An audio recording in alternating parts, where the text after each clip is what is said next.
preparing for the invasion of Europe, the D-Day, if you like, the D-Day landings.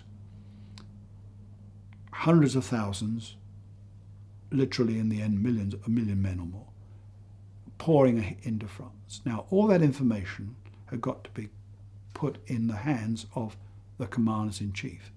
It's coming through, as we described earlier, very quickly from the Germans. We're breaking their codes, listening to what's being said, and it's got to go to the Pattons, the Montgomerys and others very quickly.